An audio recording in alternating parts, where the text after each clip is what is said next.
we don't see men's language being infiltrated and taken over like we have this attack on the word woman or the word female. There was just a bill in California, again, last week, where it would replace female in all state statute with the word person.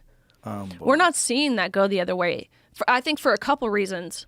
First and foremost, men wouldn't put up with it for a second. Could you imagine, right? Like, women are now called cervix havers or uterus owners or menstruators or bleeders or chest feeders or birthing person. Could you imagine the equivalent, right, to egg producer? If we started calling men sperm producers or we started calling men erection havers, could you imagine the outrage from men? But it shows you, too, like, the minute men felt threatened with the whole Bud Light thing, Bud Light essentially lost $27 billion overnight. But their next commercial, which shows you how money moves a lot of this stuff, their next commercial was a big burly man on a motorcycle with the camo can. Like, they're not following red or blue. They're following green. But it shows you, too, like, we talk a lot, especially in this space that I've kind of been involved in, of the physical differences between men and women. But I think how the whole language scene, how I portray it, is we see the innate characteristic differences between men and women, because the same assertive, dominant men who have always and will always be men are the same men claiming to be women, demanding the language that we use. And the same apologetic, emotionally driven, empathetic women who have been and will always be women, when they enter into a man's space, they're not demanding anything, because, again, they're the same women they always have been. And it shows the differences that we possess within our characteristics almost innately. Without a doubt. And it's such an important point to point out, because this is the problem that a lot of feminists are having, where these biological males are calling themselves women and entering into these women's spaces and then dominating the way men dominate things. Right. And behaving the way men behave. Of course.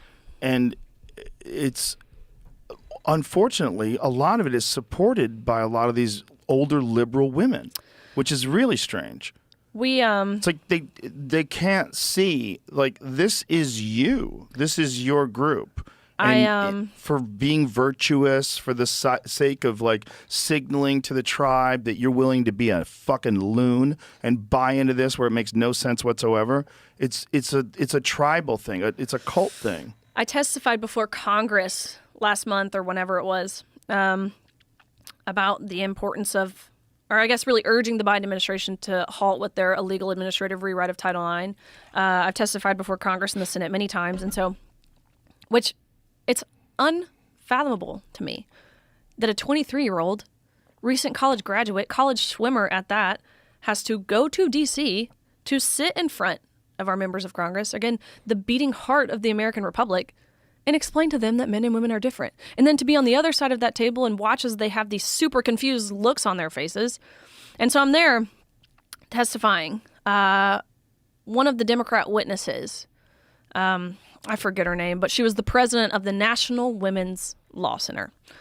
In her testimony, she says that women should just learn how to lose more gracefully. I'm like, did you really just say that? And you're the president of the National Women's Law Center. What a disgrace you are. What a crazy thing to say. And it was hilarious because Representative Lee, a Democrat from Pennsylvania, she was the ranking member. It was supposed to be, I believe, Katie Porter, who didn't show up. But anyways, ranking member Lee, she starts reading her opening monologue. The first words that come out of her mouth is she says, "I can't believe that I'm forced to sit here and listen to this transphobic bigotry."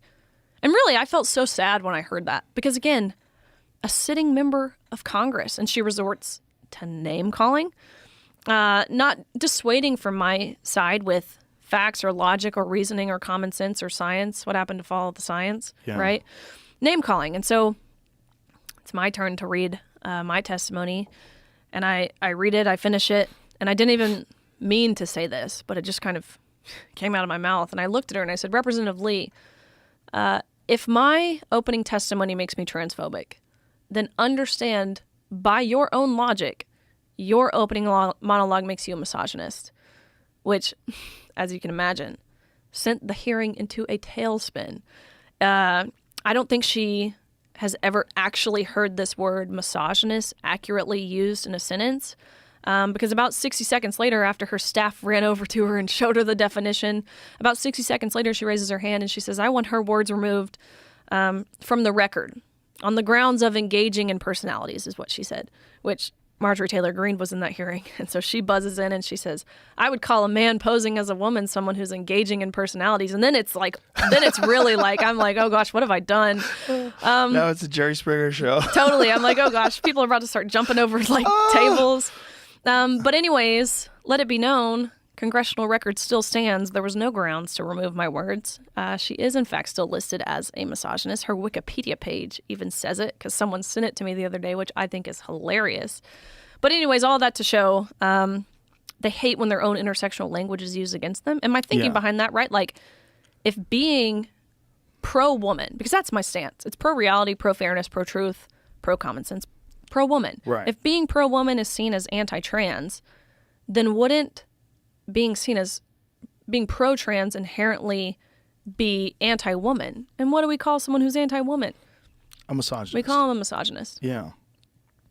It's just, it's so strange that the language has been twisted so far that just saying what you were saying about protecting women's sports, this person, their first response is to call it bigoted transphobia. It's so strange. Like, if you don't agree with me, you're Hitler. It's that far off. It is. It is. The names I've been called, right? Everything under the sun. Transphobic, homophobic, racist, white supremacist, domestic terrorist, a fascist. The list goes on. Which, again, it makes those words lose their meaning. It does. Like, being a racist is a terrible thing. But you're going to call me a racist for saying that women deserve equal opportunities? Not really sure how that equates. And when you say that, the word racist loses its meaning. Yeah, it's just people playing a game. It's whack-a-mole. They just like find a target and they think they can go after it and they throw all their stupid words at it.